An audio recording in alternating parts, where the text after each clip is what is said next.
Question number 8 आ जाइए। Management of working capital, RTP का चल रहा है अभी, नवंबर 2019 का आरटीपी का।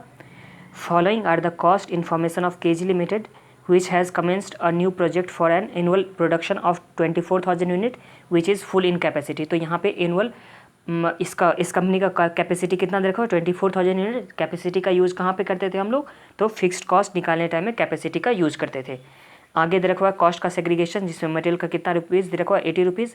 फिर direct labour and variable expenses में 40, फिर फिक्स्ड मैन्युफैक्चरिंग एक्सपेंस में 12, डेप्रिसिएशन 20, फिक्स्ड एडमिनिस्ट्रेशन एक्सपेंस 8। तो टोटल कॉस्ट कितना हो गया, 160।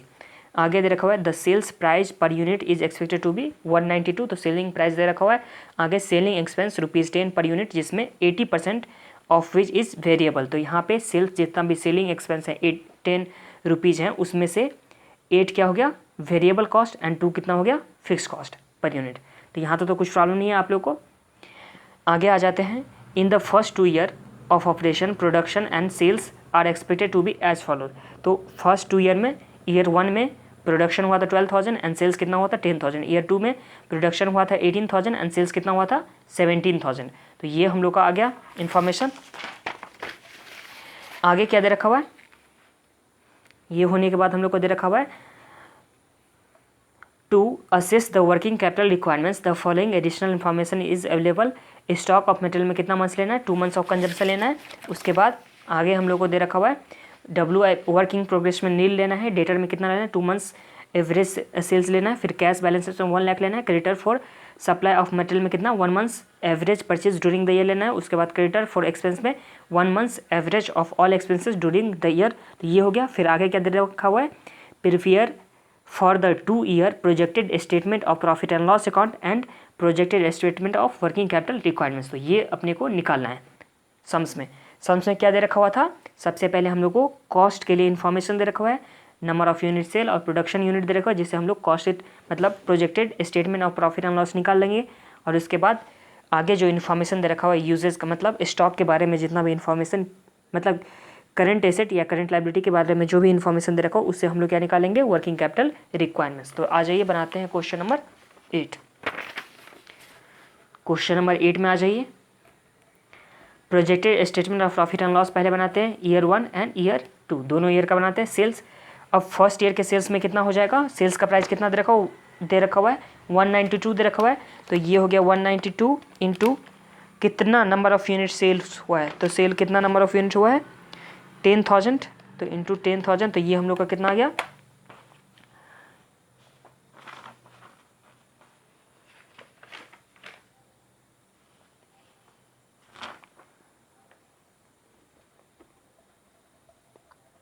ये हो गया। आगे फिर सेकंड में कितना यूनिट दे रखा हुआ है 17,000 इंटू 192। तो ये हम लोग का आ जाता है 32,64,000। तो सेल्स में तो आप लोगों को कुछ प्रॉब्लम नहीं होगा। अब सेल्स के बाद क्या आता है, सेल्स के बाद हम लोग को मान लेते हैं सेल्स को A। अब हम लोग कॉस्ट में निकालते हैं, तो कॉस्ट ऑफ प्रोडक्शन,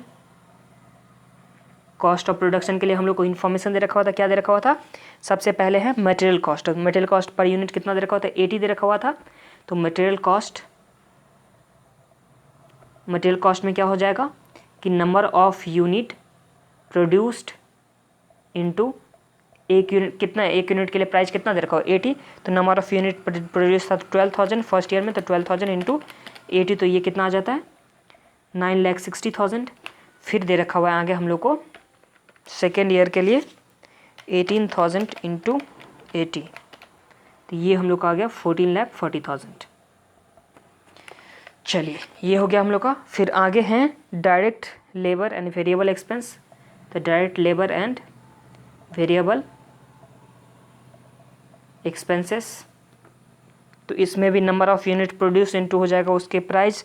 तो नंबर ऑफ यूनिट प्रोड्यूस तो 12,000 इंटू कितना 40 हो जाएगा फर्स्ट ईयर के लिए। तो ये हो गया 4,80,000। फिर सेकेंड ईयर के लिए, चलिए सेकेंड ईयर के लिए आप लोग खुद से निकालिए 18,000 इंटू 40। तो ये आ गया 7,20,000। यहाँ तक तो कुछ प्रॉब्लम नहीं होगा। आगे हैं फिक्स्ड मैन्युफैक्चरिंग एक्सपेंस। फिक्स्ड जब भी बोला है, फिक्स्ड जब भी बोला है तो हम लोग को क्या लेना है, फिक्स्ड जब भी बोलेगा तो हम लोग को लेना है कैपेसिटी कितना है। तो कैपेसिटी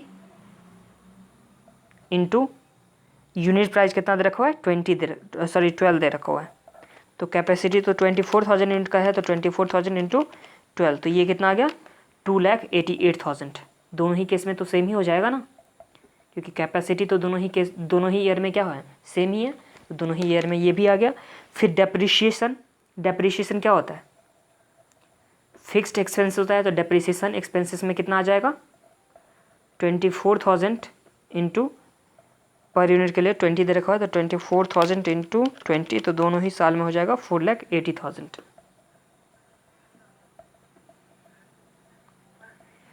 चलिए डेप्रिशिएशन के बाद फिक्स्ड एडमिनिस्ट्रेशन एक्सपेंस, इसमें भी सेम ही हो जाएगा। कैपेसिटी कितना है 24,000 इंटू इसका नंबर ऑफ यूनिट कितना दे रखा हुआ है 24,000 इंटू पर यूनिट का एक्सपेंस दे रखा हुआ है 8, तो 24,000 इंटू 8, तो ये हम लोग का आ गया 1,92,000, तो 1,92,000। ठीक है, ऐड करते हैं तो टोटल कॉस्ट ऑफ प्रोडक्शन ये आ गया।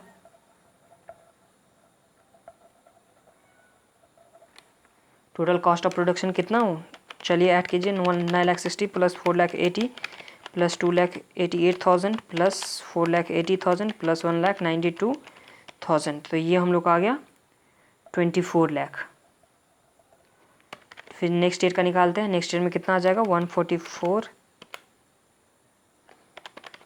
प्लस 7,20,000 प्लस 2,88,000 प्लस 4,80,000 प्लस 1,92,000, तो ये हम लोग आ गया 31,20,000। अब कॉस्ट ऑफ प्रोडक्शन के बाद यहाँ पे तो WIP तो कुछ था ही नहीं, तो WIP का इसलिए कुछ नहीं हुआ था, तो अब हम लोग को क्या ऐड करना होगा, add opening stock of finish goods. WIP में तो कुछ था नहीं, तो अब तो डायरेक्ट फिनिश गुड्स होगा। तो फर्स्ट ईयर में फिनिश गुड्स का ओपनिंग स्टॉक क्या है, तो nil less closing stock of finish goods. तो closing stock of finish goods निकालेंगे, तो वो कैसे निकालेंगे हम लोग, तो फर्स्ट ईयर में नंबर ऑफ यूनिट प्रोड्यूस हुआ था 12,000 एंड सेल्स कितना हुआ था 10,000, तो इसका मतलब क्या हो गया 2,000 यूनिट का क्या हो गया, यहाँ पे 2,000 यूनिट का क्या हो गया फिनिश गुड्स हो गया, divide by total unit produce कितना था 12,000 यूनिट, जिसका खर्चा कितना दे रखा हुआ है 24 लाख। इससे हम लोग निकालेंगे तो 24 लाख इंटू 2 डिवाइड बाय 12, तो ये हम लोग का कितना आ गया क्लोजिंग स्टॉक 4 लाख। अब ये क्लोजिंग स्टॉक है, तो नेक्स्ट ईयर का ओपनिंग स्टॉक हो जाएगा, तो इसके नेक्स्ट ईयर में हम लोग ओपनिंग स्टॉक में लिख देते हैं। यहाँ तो कुछ प्रॉब्लम नहीं है। अब नेक्स्ट ईयर में हम लोग का कितना यूनिट हो गया, सबसे पहले यूनिट प्रोड्यूस कितना था 18,000 यूनिट था, प्लस में 2,000 यूनिट क्या आ गया था 2,000 यूनिट क्या आ गया था क्लोजिंग स्टॉक, तो टोटल कितना हो जाएगा नंबर ऑफ यूनिट 20,000, कितना हो जाएगा 20,000 हो जाएगा। और इसका एक्सपेंस भी तो बढ़ गया, तो पहले था 31,20,000 प्लस 4 लाख, तो ये कितना आ गया 35,20,000, तो ये 35,20,000 into divide by total unit कितना आ गया था 20,000।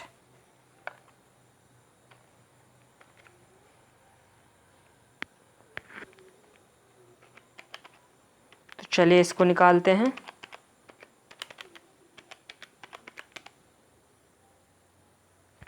तो ये हम लोग आ गया कितना 5,28,000।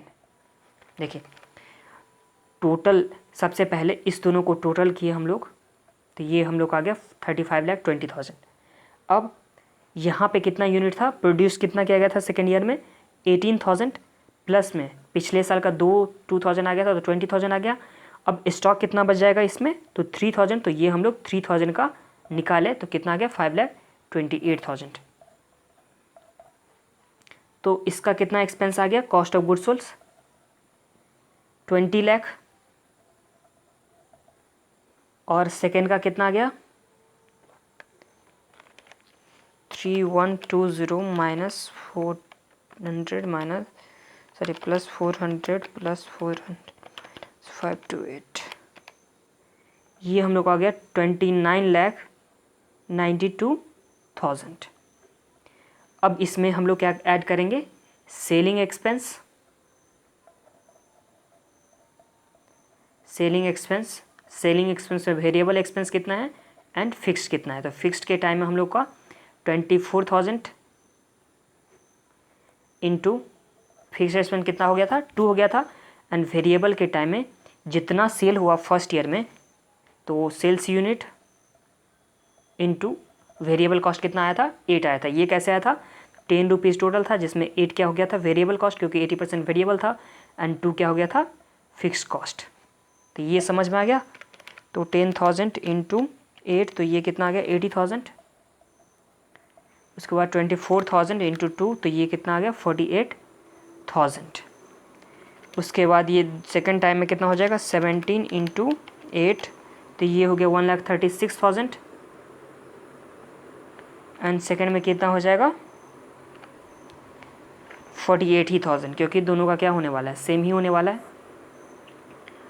अब टोटल कॉस्ट कितना हो जाएगा, इसे हम लोग क्या मान लेंगे, बी मान लेंगे। टोटल कॉस्ट कितना हो जाता है, तो 80,000 प्लस 48,000, तो ये आ गया 1,28,000 प्लस 20 लाख, तो ये आ गया 21,28,000।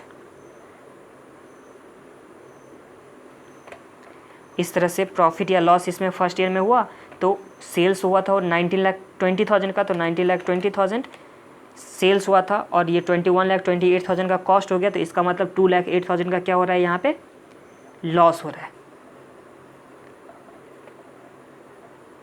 सेकेंड में निकालते हैं, सेकेंड ईयर में। तो सेकेंड ईयर में हम लोग का आ गया 29,92,000 प्लस 1,36,000 प्लस 48,000, तो ये हम लोग का आ गया 31,76,000 का कॉस्ट। इसमें से माइनस करेंगे 32,64,000, तो ये हम लोग का 88,000 का क्या आ गया, इस टाइम में प्रॉफिट आ गया। तो ये समझने में तो आप लोगों को कुछ प्रॉब्लम नहीं है।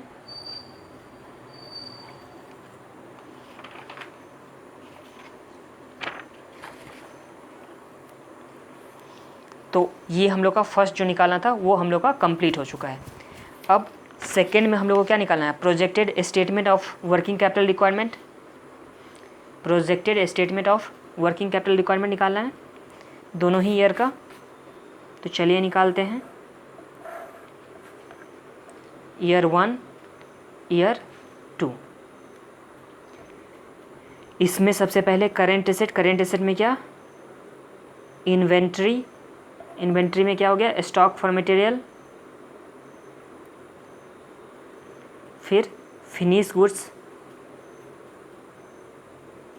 आगे क्या दे रखा हुआ था, फिनिश गुड्स के बाद डेटर था ना, हाँ डेटर, उसके बाद कैश। तो ये हम लोग का क्या आ जाएगा,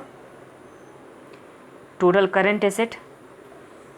इसमें से करेंट लायबिलिटी माइनस करेंगे। करेंट लायबिलिटी में क्या है, तो करेंट लायबिलिटी में सबसे पहले creditor for supply of material, तो क्रेडिटर हो गया, नॉर्मल क्रेडिटर। उसके बाद क्रेडिटर फॉर एक्सपेंस,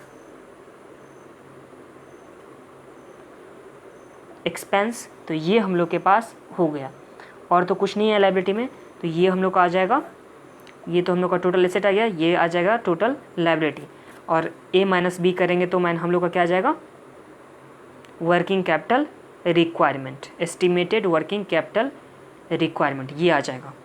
तो यहाँ तो कुछ आप लोग को प्रॉब्लम नहीं है। तो चलिए अब हम लोग वर्किंग नोट निकालते हैं। वर्किंग नोट में हम लोग क्या निकालेंगे कि कितना परचेज होने वाला है, एवरेज परचेज कितने होने वाला है। तो चलिए निकालते हैं।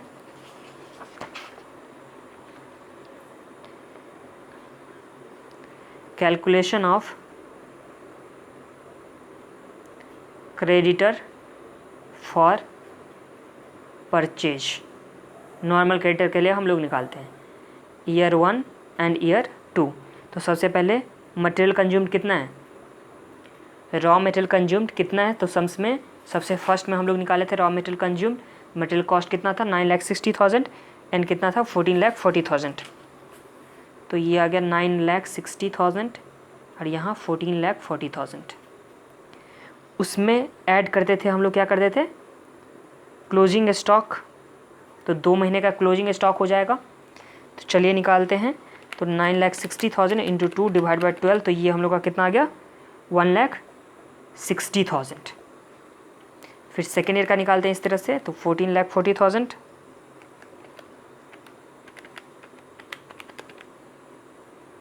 तो ये हम लोग का कितना आ गया, 2,40,000। तो ये तो हम लोग का closing stock of raw material हो गया। ठीक है, less opening stock. Opening stock तो जो फर्स्ट ईयर में क्लोजिंग है वो नेक्स्ट ईयर में क्या हो जाएगा, ओपनिंग स्टॉक हो जाएगा। तो इससे हम लोग को क्या निकल के आ जाएगा, परचेज निकल के आ जाएगा। यहाँ तो कुछ प्रॉब्लम नहीं है। देखिए, opening stock plus purchase minus closing stock is equal to क्या होता है, रॉ मटेरियल कंज्यूम होता है, यही होता है ना।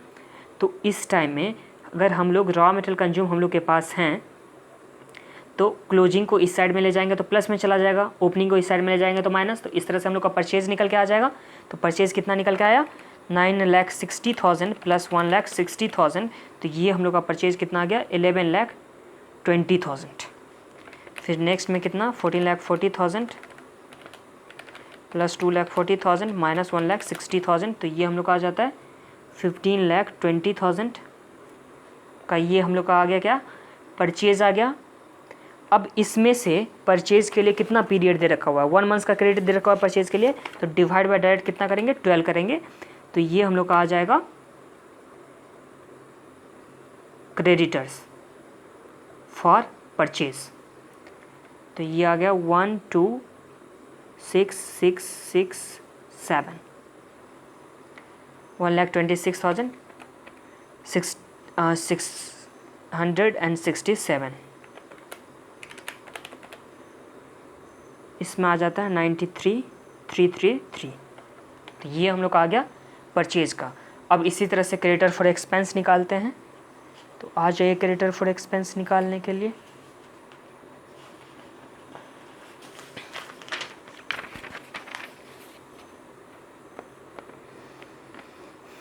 वर्किंग नोट नंबर 2 है क्रेडिटर फॉर एक्सपेंसेस। इसमें कुछ नहीं करना, जितना भी एक्सपेंसेस था ईयर 1 ईयर 2 के लिए, जितना भी एक्सपेंसेस हम लोग को कहाँ था, इसमें से जब प्रॉफिट एंड लॉस निकाले थे उस टाइम में जहाँ पे भी, जैसे हो गया मटेरियल कॉस्ट हो गया, तो इस तरह से मटेरियल कॉस्ट तो नहीं आएगा।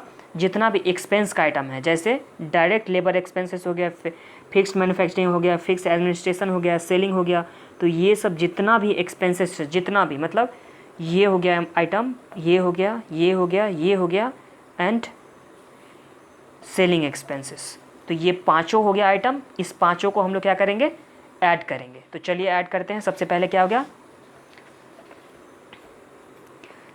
डायरेक्ट ही आप लोग ऐड कर लीजिए, डायरेक्ट ही कर लेते हैं। सबसे पहले 4,80,000 प्लस 2,88,000 ईयर 1 के लिए, कैलकुलेटर में ही कर रहा हूँ। तो कितना आ गया, 4,80,000 प्लस 2,88,000 प्लस 2,88,000 है। उसके बाद हम लोग का है 1,92,000 प्लस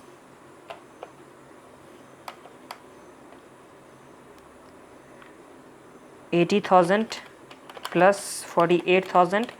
तो ये हम लोग का कितना आ गया, 10,88,000। यहाँ पे हम लोग को डेप्रीशिएशन नहीं लेना है। डेप्रीशिएशन क्यों नहीं लेना है, क्योंकि अगर सम्स में नहीं कुछ बोलता है तो हम लोग कैश कॉस्ट बेसिस पे निकालते हैं। क्या पे निकालते हैं, कैश कॉस्ट बेसिस पे। इसलिए हम लोग को यहाँ पे डेप्रीशिएशन नहीं लेना है। ये आप लोग कहीं लिख करके रख लीजिए। अगर सम्स में कभी नहीं बोलता है कि किस बेसिस पे हम लोग को वर्किंग कैपिटल रिक्वायरमेंट है निकालना है, तो हम लोग हमेशा क्या करेंगे, कैश बेसिस पे निकालेंगे। तो कैश बेसिस पे अगर निकालते हैं तो इस टाइम में सिर्फ एक्सपेंस आ गया था, डायरेक्ट एक्सपेंस। यहाँ पे डायरेक्ट लेबर एक्सपेंस यहाँ लिख ही देता हूँ, फिक्स्ड मैन्युफैक्चरिंग एक्सपेंस, उसके बाद क्या था, फिक्स्ड एडमिन एक्सपेंस, उसके बाद सेलिंग एक्सपेंस। इसमें वेरिएबल भी प्लस फिक्स्ड भी।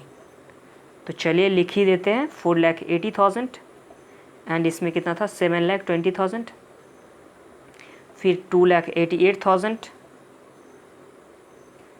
एंड 2,88,000, ये दोनों में तो सेम ही हो गया था। फिर 1,92,000, 1,92,000 एंड यहाँ पे ऐड करते हैं सेलिंग एक्सपेंस को, तो 80,000 प्लस 48,000 कितना हो जाता है 1,28,000 और इसमें कितना हो जाता है 1,84,000। टोटल ऐड करें तो टोटल ऐड करने पे हम लोग को आ जाता है टोटल एक्सपेंसेस में 10,88,000 अभी हम लोग कैलकुलेटर से ऐड किए थे, और इसका कितना हो जाएगा 7,20,000 प्लस 2,88,000 प्लस 1,92,000 प्लस 1,84,000, तो ये हम लोग आ गया 13,84,000। अब 1 मंथ का क्रेडिटर है तो क्रेडिटर कितना हो जाएगा, creditor for expense divide by 12 direct कर दीजिए, तो हम लोग का आ गया 115333, तो 1,15,333 और इसमें 10,88,000 डिवाइड बाय 12, तो ये हम लोग का आ जाता है 90,667। यही था। अब हम लोग को ये सारा इन्फॉर्मेशन पुट करना है। सबसे पहले स्टॉक फॉर मटेरियल, तो यहाँ पे क्लोजिंग स्टॉक निकाले थे हम लोग 1,60,000 प्लस 2,40,000, तो यहाँ लिखिए 1,60,000 और ये कितना था 2,40,000।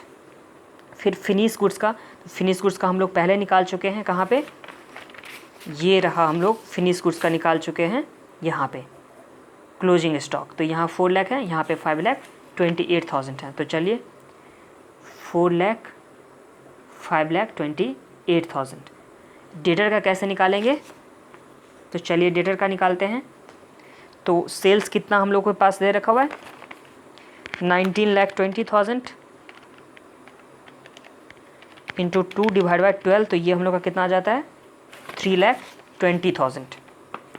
3,20,000 2 महीने का क्रेडिट था ना, ये कैसे निकाले, सेल्स इंटू 2/12।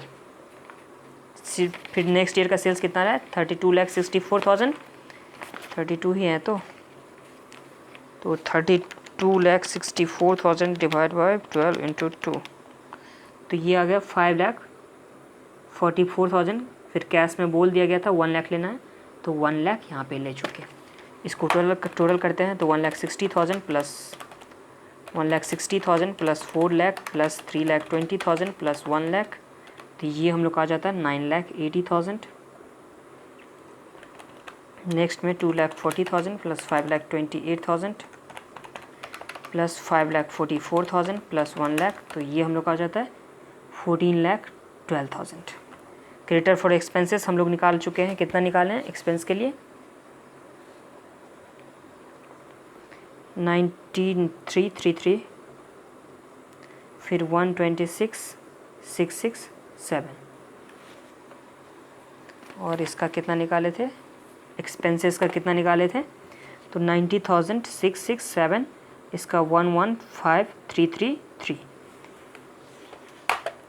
ऐड कीजिए 9 ट्रिपल प्लस 90,667, तो ये आ जाता है 1,84,000 एंड सेकेंड में 1,26,667 प्लस 115,333, ये आ जाता है 2,42,000। इस तरह से वर्किंग कैपिटल रिक्वायरमेंट कितना आ जाएगा A माइनस B, तो 9,80,000 माइनस 1,84,000, तो ये हम लोग आ गया 7,96,000।